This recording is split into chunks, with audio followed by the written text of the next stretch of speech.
Good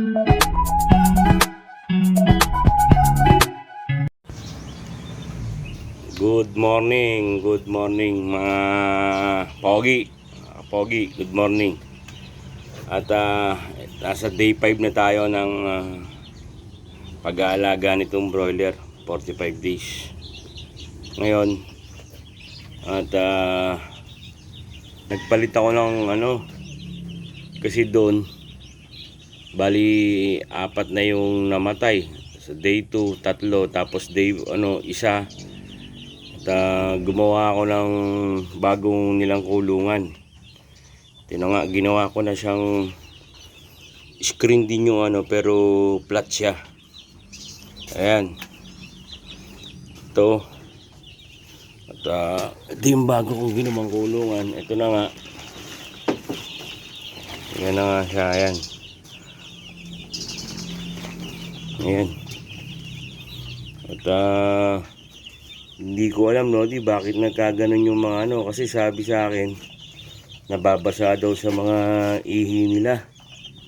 Kasi nung una ginawa ko plywood to, tapos sinapinan ko ng karton, ganun nga din, nababasa nga. Kaya dali-dali akong gumawa ng screen.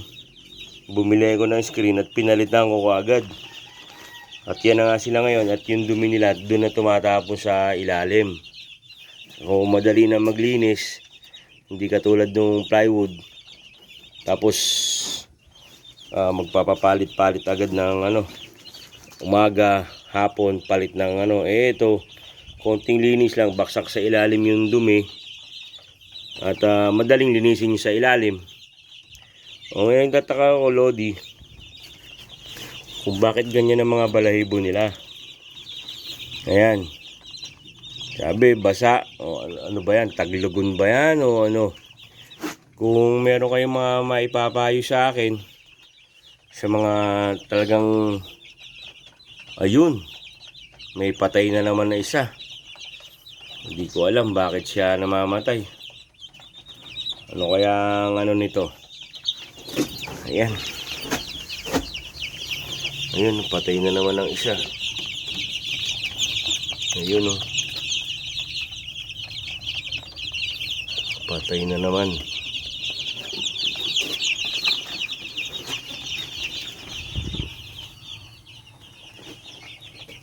Hindi ko alam.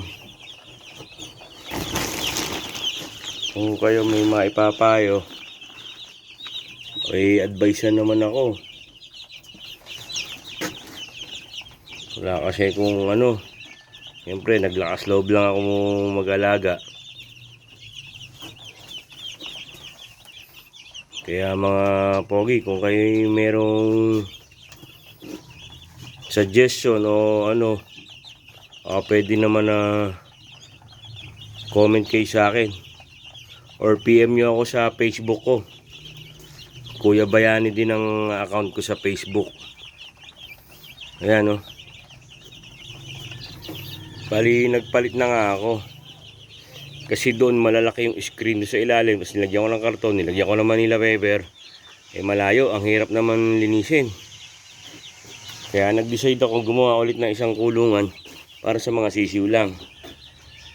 Ayan. At ayan mga Pogi, kung kayo merong maipapayo o man suggestion nyo, tatanggapin ko. At kung kay maluwag sa inyong puso na tutulungan ako, at para maiwasan na rin yung bilang nung sisiw, comment lang kayo or PM nyo ako sa Facebook, Kuya Bayani.